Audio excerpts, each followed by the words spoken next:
ഞങ്ങൾ ഇന്ന് ഇവിടെ അമൃത മഠത്തില് മീൻ കറി വെക്കുവാണ്. നാടൻ മീൻ കറിയാണ്. അതിന് ചേർവകളൊക്കെ പറഞ്ഞുതരാം. ഇത് അരിഞ്ഞു വെച്ചിട്ടുണ്ട് ഞങ്ങൾ. മുളക്, ഇഞ്ചി, വെളുത്തുള്ളി, സവാള കട്ടത്, പൊടി, ഒരു 2 സ്പൂൺ മല്ലിപ്പൊടി, മഞ്ഞൾപ്പൊടി 1/4 സ്പൂൺ,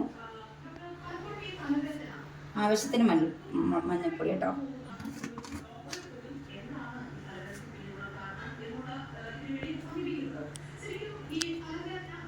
നാല് സ്പൂൺ മുളക് പൊടി കേട്ടോ, വെളിച്ചെണ്ണ ആവശ്യം, ഉപ്പ് ഇട്ട് തിരുമരുത്. ഉപ്പ് നമ്മൾ കറി കരിവേപ്പില ഇട്ടിട്ടുണ്ട് കേട്ടോ.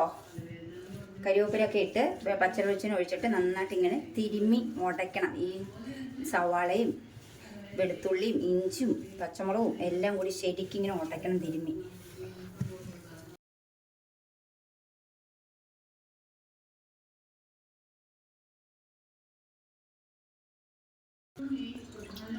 ഈ ഉപ്പിടാൻ പാടില്ലെന്ന് വെച്ചാൽ ഉപ്പിട്ടിട്ടുണ്ടെങ്കിൽ നമ്മൾ നന്നായിട്ട് മീൻ കഴുകി വെച്ചാൽ വന്നാലും ഉടുമ്പ് ചുവ ഉണ്ടാവും.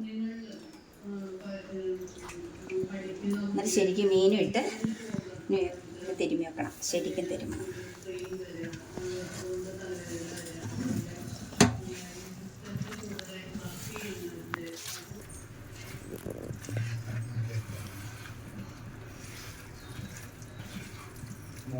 ഇത് 2-ാം പാൽ കേട്ടോ. 2-ാം പാൽ ഒഴിക്കണം. 2-ാം പാൽ ഒഴിച്ചു.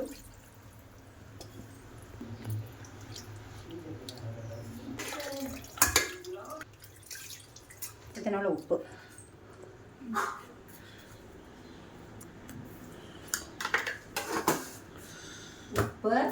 മീനിന് വേവ് അധികം ഇല്ല, പെട്ടെന്ന് വെന്ത് ഉടയും. അതുകൊണ്ട് നമുക്ക് മാങ്ങ ഒന്നിച്ചിട്ട് വെക്കാം കേട്ടോ.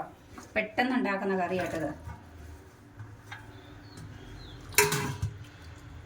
ഇത് തിളച്ച് നന്നായിട്ട് വറ്റി വരുമ്പോൾ തലപ്പാൽ ഒഴിച്ച് ചുവന്ന ഉള്ളിയും വറ്റൽമുളകും കരിവേപ്പിലയും മൂപ്പിച്ച് ഒഴിച്ചാൽ മതി. മീൻകറി റെഡി. മഠത്തിലമ്മയുടെ കറി. തലപ്പാൽ ഒഴിച്ചു. ഇത് ഇങ്ങനെ തിള വന്നു. അപ്പോൾ നമ്മൾ സ്റ്റോപ്പ് ചെയ്തു കേട്ടോ, അടച്ചു വെക്കാം. ഉള്ളി, ചുവന്നുള്ളി, കരിവേപ്പില, വറ്റൽമുളക് ഇട്ട് നമ്മൾ മൂപ്പിച്ച് മീൻകറിക്കകത്ത് ഒഴിക്കണം. നിങ്ങളെല്ലാവരും വീട്ടിലുണ്ടാക്കി തിന്ന് നോക്കണം. നല്ല ടേസ്റ്റാണ്. ഇത് ചപ്പാത്തിയുടെ കൂടെ കഴിക്കുക, ചോറിൻ്റെ കൂടെ കഴിക്കുക, എല്ലാത്തിനോട് പുട്ടിൻ്റെ കൂടെ കഴിക്കാൻ ഏറ്റവും നല്ല മീൻകറിയാണ്. കഴിച്ച് നോക്കുക. Tata, bye bye.